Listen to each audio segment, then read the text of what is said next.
Good morning to all. Government degree college ఏలేశ్వరంలో join అయిన మీ అందరికీ కళాశాల తరపున స్వాగతం పలుకుతున్నాం.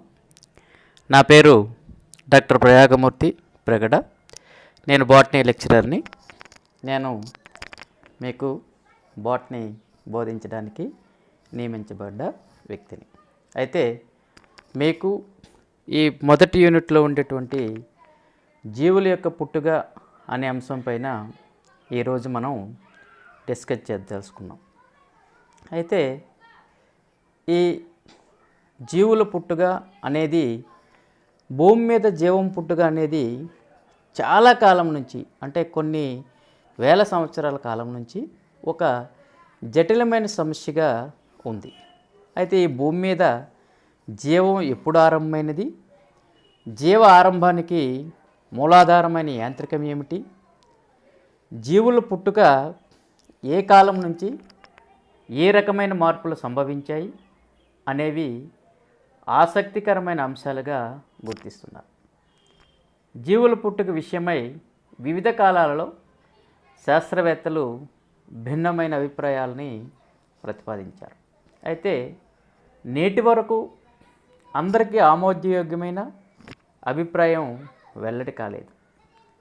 జీవుల పుట్టుకను వివరిస్తూ అనేక పరికల్పనలు, అదేవిధంగా సిద్ధాంతాలు గతంలోనూ నేడు అనేక మంది శాస్త్రవేత్తలు ప్రతిపాదించడం జరిగింది. అయితే వాటిలో అన్నింటినీ మనము తీసుకోలేం కాబట్టి కొన్ని ముఖ్యమైన అంశాలను మనము పరిగణలోకి తీసుకొని వాటి కోసం మనము చర్చిద్దాం. అయితే వాటిలో ముఖ్యమైన అంశాలు ఏంటంటే, ఒకటి ప్రత్యేక సృష్టి సిద్ధాంతం, ఆ థియరీ ఆఫ్ స్పెషల్ క్రియేషన్. యాదృచ్ఛిక జనన సిద్ధాంతం, a theory of spontaneous generation.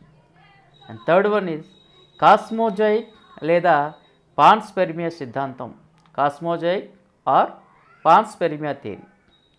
Fourth one ఆధునిక సిద్ధాంతాలు, modern concept on origin of life అనేవి ముఖ్యమైన సిద్ధాంతాలుగా మనము పరిగణలోకి తీసుకుంటున్నాం. అయితే దీనిలో మొట్టమొదటిగా చూసినట్లయితే ప్రత్యేక సృష్టి సిద్ధాంతం. ఈ సిద్ధాంతం అనేది కంప్లీట్గా, అంటే సంపూర్ణముగా ఒక నమ్మకాన్ని, ఒక ప్రత్యేకమైన నమ్మకాలు పై ఆధారపడి ఏర్పరచబడ్డ థియరీ. ఈ సిద్ధాంతం యొక్క ముఖ్యమైన నమ్మకం ఏంటంటే, భగవంతుడు లేదా ప్రత్యేకమైన కొన్ని అతీతమైన శక్తులు జీవరాశులన్నింటినీ సృష్టించాయని దీన్ని ప్రత్యేక సృష్టి సిద్ధాంతకర్తలు ప్రతిపాదించారు. అయితే ఈ సిద్ధాంతాన్ని హీబ్రూ మరియు ఫాదర్ సారజులు సమర్థించడం జరిగింది. అయితే బైబిల్ గ్రంథం ప్రకారము ఫాదర్ సోరజు సిద్ధాంతాన్ని వివరించారు. ఆయన ప్రకారము వారంలోని 6 రోజుల్లో జీవరాశులైనటువంటి వృక్ష జంతు జాతులన్నీ కూడా సృష్టించడం జరిగిందని వారి అభిప్రాయం. అయితే దీని ప్రకారం మొదటి 5 రోజుల్లో ప్రాథమిక పదార్థము, భూమి, స్వర్గము, ఆకాశము, మొక్కలు, సూర్యచంద్రులు, నక్షత్రాలు, చేపలు, పక్షులు వంటివి సృష్టించబడ్డాయని, 6వ రోజులో జంతువులు సృష్టించబడ్డాయని చెప్పబడింది. అయితే వీరి సిద్ధాంతం ప్రకారం ఆడమ్ మరియు ఈవ్ అనేవారు మొట్టమొదటి పురుష మరియు స్త్రీ జీవులుగా బైబిల్ గ్రంథంలో చేర్చబడింది. ఇక భారతీయ పురాణాల ప్రకారం, హిందూ సాంప్రదాయకాల ప్రకారము మను మరియు శ్రాద్ధ అనేవారు మొట్టమొదటి మగ మరియు ఆడజీవులుగాను, వీరిని బ్రహ్మదేవుడు సృష్టించాడని, సమస్త జీవరాశులను కూడా ఒకేసారి సృష్టించినట్లు ఈ హిందూ సాంప్రదాయాలన్నీ కూడా తెలియజేస్తాయి. అంటే ఈ భూమిపై ఉండే సమస్త జీవరాశిని బ్రహ్మదేవుడు సృష్టించాడు అనే నమ్మకంతో హిందూ గ్రంథాలు తెలియజేస్తాయి. అయితే ప్రత్యేక సృష్టి సిద్ధాంత అభిప్రాయం ప్రకారం 1900వ శతాబ్దం మధ్యకాలం వరకు ప్రాచుర్యం పొందాయి. అయితే వీటికి శాస్త్ర సమ్మతి లేదు. అంటే ఒక సైంటిఫిక్ ఎవిడెన్స్ అనేది దీనికి లేదు. జీవ పరిణామవాదులు దీన్ని పూర్తిగా వ్యతిరేకించారు. అంటే ఎవరైతే నమ్మకాలతో ఉంటారో, ఈ మతపరమైన నమ్మకాలు ఎవరికైతే ఉంటాయో వాళ్ళు దీన్ని సమర్థించడం జరిగింది. సైంటిఫిక్గా ఆలోచించే వాళ్ళంతా కూడా దీన్ని వ్యతిరేకించడం అనేది జరిగింది. ఇది ప్రత్యేక సృష్టి సిద్ధాంతం యొక్క. నెక్స్ట్, యాదృచ్ఛిక జనక సిద్ధాంతం అంటే థియరీ ఆఫ్ స్పాంటేనియస్ జనరేషన్. ఈ సిద్ధాంతం ప్రకారము దీనిలో ఎబయాసిస్ సిద్ధాంతం కూడా అంటారు దీని ప్రకారము జీవుల సృష్టి నిర్జీవ పదార్థాల నుంచి జరిగిందని, దీనిని అరిస్టాటిల్, ప్లాటో, అనాక్సిమాండర్ వంటి ప్రముఖులు సమర్థించడం అనేది జరిగింది. అయితే ఈ సిద్ధాంతం ప్రకారము జీవరాశులన్నీ కూడా ఎబయాసిస్ అంటే జీవము లేని పదార్థము నుంచి ఏర్పడ్డాయని వీటి యొక్క ముఖ్య ఉద్దేశం.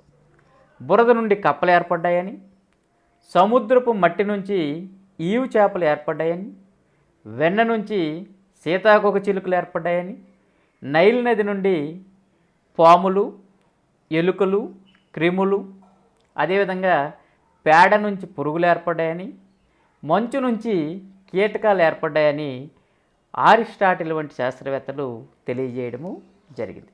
అయితే లూయిస్ పాశ్చర్ అయినటువంటి శాస్త్రవేత్త ఎబయాసిస్ సిద్ధాంతాన్ని పూర్తిగా తప్పని నిరూపించడం జరిగింది. ఎలా? అతని యొక్క ప్రయోగాల ద్వారా.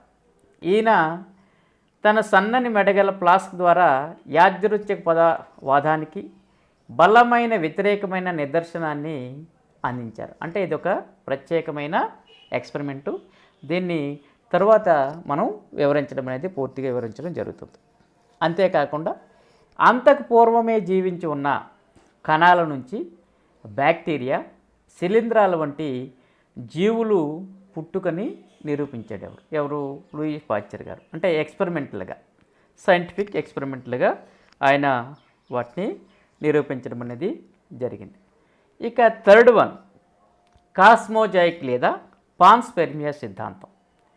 ఈ సిద్ధాంతాన్ని రిచటర్ 1865 సంవత్సరంలో ప్రతిపాదించబడింది. విశ్వం అంతటా జీవం అనేది నిరోధక సిద్ధ బీజాల రూపంలో నిండి ఉందని ఈ సిద్ధాంతం యొక్క ప్రధాన అంశం. అంటే మొత్తం ఈ విశ్వమంతా కూడా సిద్ధ బీజాలతో నిండి ఉందని, ఈ సిద్ధ బీజాలను పాన్స్పెర్మియా అని లేదా కాస్మోజోవా అని అంటారని, ఇవి కాస్మిక్ ధూళితో పాటు విశ్వములోనికి ఇతర గ్రహాల నుంచి భూమిని చేరుకున్నాయని ఈ సిద్ధాంతము వివరించింది. అంటే ఇతర గ్రహాల నుంచి మన భూమిపైకి ఈ పాన్స్పెర్మియా లేదా కాస్మోజోవా అంటే ఈ సిద్ధ బీజాలు అనేవి భూమిపైకి ఇతర గ్రహాల ద్వారా వచ్చాయని ఈ సిద్ధాంతం యొక్క ప్రధానమైన అంశం. అయితే ఆ కాలంలో ఉన్న ప్రతికూల పరిస్థితుల్లో ఏవైతే బాగా అల్పపీడనాలు ఏర్పడడం, అల్ప ఉష్ణోగ్రతలు ఏర్పడడం, అధిక ఉష్ణోగ్రతలు ఏర్పడడం, వరదలు వంటి స్థితుల్లోనూ, అదేవిధంగా ఘాతక కాస్మిక్ కిరణాలు మొదలైన పరిస్థితుల్లో పాన్స్పెర్మియా మనుగడ ఏ విధంగా జరిగింది, అసలు అవి అలా ఉండడానికి ఎటువంటి వాతావరణం అనుకూలంగా ఉందని వివరించడానికి ఈ సిద్ధాంతం అనేది పనికిరాకపోయింది. కాబట్టి దీన్ని కూడా మనము ప్రక్కన పెట్టవలసి వచ్చింది. అదేవిధంగా ఫోర్త్ వన్కి వస్తే ఇది ఆధునిక సిద్ధాంతాలు అంటే మోడర్న్ కాన్సెప్ట్స్. భూమిపైన యాదృచ్ఛిక జననం అనేది సంభవం కాదని ఆధునిక శాస్త్రవేత్తలు అభిప్రాయం. అంటే స్పాంటేనియస్గా కానీ, అదేవిధంగా ప్రత్యేకంగా కానీ, నెక్స్ట్ పాన్స్పెర్మియా నుంచి కానీ, ఇతర ఏ నిర్జీవ పదార్థాల నుంచి కానీ జీవరాశి ఏర్పడదని, జీవుల పుట్టుకకు నిర్దిష్టమైన పరిసరాల అవసరాన్ని వీళ్ళు గుర్తించడం జరిగింది. అయితే వీళ్ళు A I Oparin, Haldane, Stanley, Miller, Haeckel, H Urey మొదలైన వారు జీవం పుట్టుకకు రసాయన అణువుల మధ్య చర్యలు ప్రధాన అంశముగా గుర్తించారు. అంటే జీవం పుట్టుకకు రసాయన పదార్థాల పరిణామానికి సంబంధం ఉన్నట్లు వివరించారు.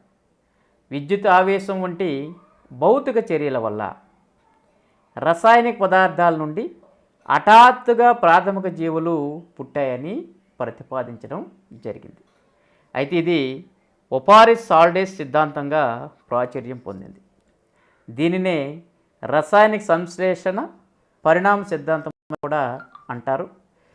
వీరి ప్రకారం ప్రాథమిక జీవం అనేది ఆదిమ భూమిపై ఉన్న నీటి శరీర జనకాల యొక్క నీటి శరీర జనకాల యొక్క నిర్జీవ పదార్థాల నుంచి రసాయనిక పరిణామం